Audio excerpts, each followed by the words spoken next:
Baik, Assalamualaikum warahmatullahi wabarakatuh. Alhamdulillahirrahmanirrahim, kita sudah melewati masa ujian tengah semester. Dan saat ini di tahun baru, tentunya tahun 2024, kita memiliki sebuah visi dari kampus Instibunas, yaitu peningkatan kualitas lulusan. Jadi teman-teman, Alhamdulillah di tahun ini kita memiliki sebuah visi yang memang sangat ditunggu-tunggu, karena yang namanya sebuah kualitas lulusan itu mencerminkan bagaimana eksistensi dari kampus kita tercinta ini. Baik, Bapak Ibu sekalian, di tahun yang baru tentunya kita harus memiliki sebuah semangat yang baru untuk terus belajar dan berkembang. Belajar tidak bisa dilakukan tanpa dibarengi dengan cara berpikir. Artinya, belajar dan berpikir itu harus dilakukan secara bersamaan. Mari kita wujudkan pembelajaran secara kualitas dengan belajar dan berpikir secara maksimal. Baik Bapak Ibu, di pertemuan kali ini saya akan membahas tentang sebuah tema pertemuan untuk pengendalian kualitas di pertemuan yang kelima, yaitu tentang peta kontrol. Nah, sebelumnya saya sudah membahas tentang materi SPC, ya, Statistic Action Proses Kontrol. Jadi ini materi yang memang masih berkaitan dengan materi SPC. Nah, ini merupakan turunan dari materi SPC, yaitu peta kontrol. Nah, kalau berbicara tentang peta kontrol, sebenarnya apa sih yang disebut dengan peta kontrol? Nah, jadi pertama kali kalau kita lihat sejarahnya, memang peta kontrol ini atau disebut dengan istilah peta kendali ditemukan oleh Dr. Walter Andrew Shewhart. Nah, ini dia menemukan istilah control chart, ya, yang pertama kali ini di Bell Telephone Laboratories pada tahun 1924. Nah, di mana di Amerika Serikat ini laboratorium telepon ini merupakan alat interpretasi kualitas yang paling banyak dan secara luas digunakan nih pada saat itu. Jadi Shewhart membingkai sebuah masalah dalam hal penyebab variasi umum dan juga khusus pada tahun 1924. Shewhart juga menulis memo internal yang memperkenalkan diagram kontrol sebagai alat untuk membedakan keduanya. Jadi di sini Shewhart itu menyimpulkan bahwa sementara setiap proses menampilkan sebuah variasi, beberapa proses menampilkan variasi terkontrol yang alami dan yang yaitu proses yang secara alami yang muncul, dan sementara yang lainnya menampilkan sebuah variasi yang tidak terkontrol, yang tidak ada dalam proses sistem sebab akibat pada setiap saat. Nah, itu hal yang disimpulkan oleh Shewhart, ya. Nah, jadi kalau berbicara tentang chart kontrol atau peta kendali, yaitu adalah alat yang digunakan untuk memonitor sebuah proses. Nah, sehingga variasi proses dapat dikendalikan secara statistik. Nah, ini juga disebut dengan statistik proses kontrol, ya, yang tadi telah saya sampaikan.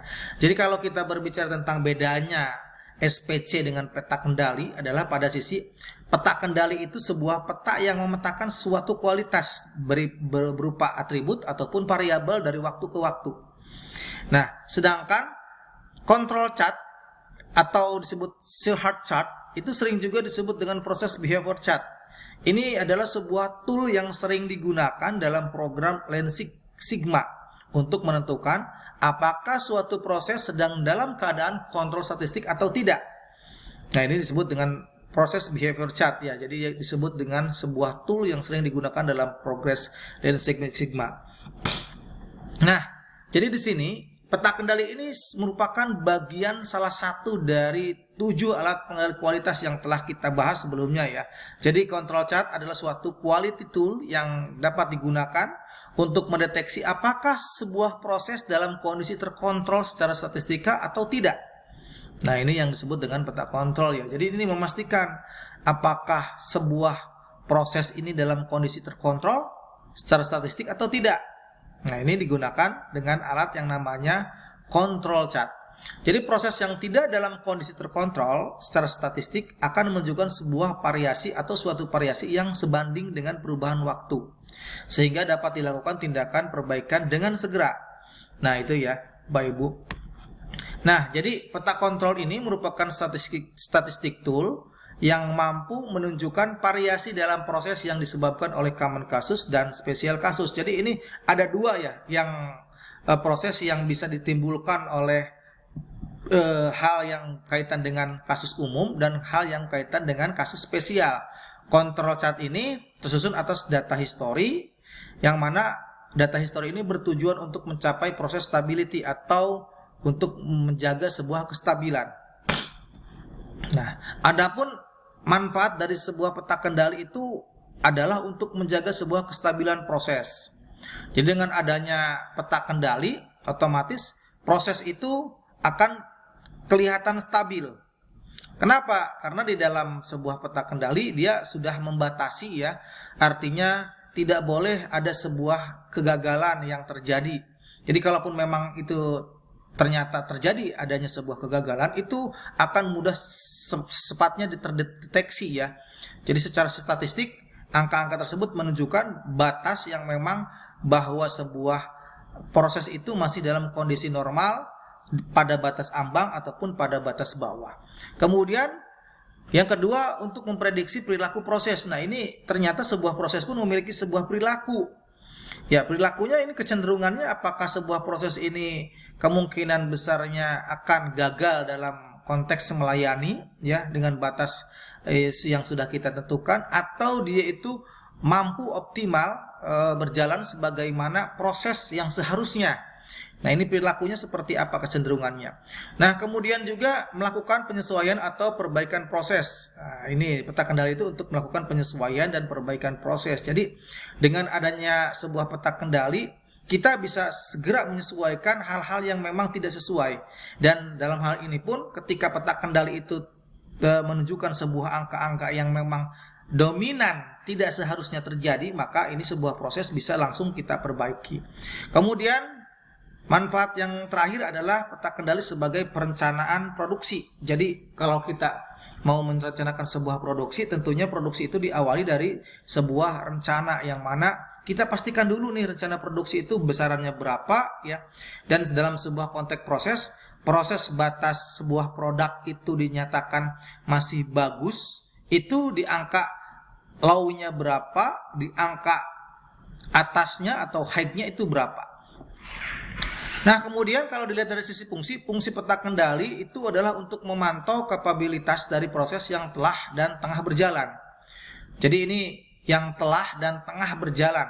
Nah, jadi ada dua ya, telah dan tengah berjalan. Berarti istilah telah ini berarti sudah berjalan. Ya, artinya sudah selesai. Kemudian tengah berjalan berarti pada posisi prosesnya itu sedang berjalan. Nah, kemudian peta kontrol tidak hanya digunakan pada proses industri manufaktur, namun juga digunakan pada industri jasa. Nah, penggunaan sebuah peta kontrol itu dulu kita mengenal peta kontrol digunakan hanya pada proses industri manufaktur. Tapi untuk sekarang, nah pada industri jasa pun peta kontrol itu bisa digunakan. Karena apa? Yang namanya layanan, baik itu layanan yang sifatnya kepada produk ataupun jasa, jelas itu ada batas layanan yang sesuai standar. Dan karena adanya sebuah standar, maka ketika pelaksanaan layanan kualitas itu di bawah standar ataupun di atas sebuah standar yang telah ditetapkan, maka itu harus ada yang namanya sebuah reward dan punishment. Reward dan punishment ini untuk apa? Reward dan punishment untuk kita melakukan kontrol terhadap penyesuaian dan perbaikan yang seharusnya harus segera kita lakukan. Nah, ini bisa lihat ya, komponen chart. Jadi ini sebuah control chart yang menggambarkan bahwa di dalam sebuah control chart itu ada beberapa bagian. Yang pertama ada yang disebut dengan garis batas kendali atas. Nah, ini BKA, batas kendali atas, atau disebut dengan BKA, atau istilah ininya adalah UCL. UCL itu Upper Center Line. Nah, Upper Center Line. Jadi ketika posisi garis itu melewati dari garis UCL atau garis BKA, maka pada hal ini adalah sebuah hal yang memang ibaratnya sebuah layanan itu melebihi batas normal. Kemudian ada yang disebut dengan garis tengah CL atau center line. Ada juga yang disebut dengan garis batas kendali bawah atau BKB atau LCL, low center line. Nah, kemudian ada juga yang disebut dengan tebaran nilai pengamatan. Nah, tebaran nilai pengamatan di sini kita lihat ada common cause. Ya, common cause ini kasus yang sifatnya umum. Kemudian ada yang kasus yang sifatnya spesial. Kasus yang sifatnya spesial ini yang mana sebuah garis itu menunjukkan sebuah garis yang berada di luar atau di bawah ambang dari LCL. Nah, kemudian ada juga yang disebut dengan common cause. Common cause itu sebuah diagram atau peta yang menunjukkan posisinya itu ada di antara proses average atau proses rata-rata. Kemudian juga ada yang prosesnya itu UCL. UCL itu jadi dikatakan over center line, dan ada juga yang disebut dengan LCL. Nah, ini ketika si titik garis ambang petanya itu ada di bawah level garis merah di bawah. Nah, itu gambaran dari sebuah komponen chart. Nah, jadi tadi saya berbicara tentang penyebab umum dan penyebab khusus ya, kasus yang disebabkan oleh penyebab umum dan penyebab khusus. Jadi penyebab itu ada dua, ada penyebab umum, common causes variation, penyebab yang selalu ada di dalam proses sepanjang waktu, yang mempengaruhi faktor-faktor produksi dan keluaran output proses serta bersifat natural. Kalau yang penyebab khusus, ini sebuah special cause variation, penyebab yang tidak selalu ada sepanjang waktu dalam proses atau tidak mempengaruhi setiap faktor produksi, tapi timbul karena faktor-faktor khusus. Nah, ini bedanya ini di sini ada yang namanya faktor khusus ya. Nah, jika variasi muncul akibat common cause, maka output proses stabil dan dapat diprediksi. Atau dengan kata lain, proses dapat dikatakan statistically in control. Jadi kalau common kasus ini ya, jadi ini masih dikatakan statistical in control. Jadi masih dalam situasi terkontrol secara statistika. Jika variasi muncul akibat common kasus dan spesial kasus, maka output proses tidak stabil dan sulit diprediksi. Atau dengan kata lain, proses dapat dikatakan statistic out of control. Jadi di luar konteks statistik.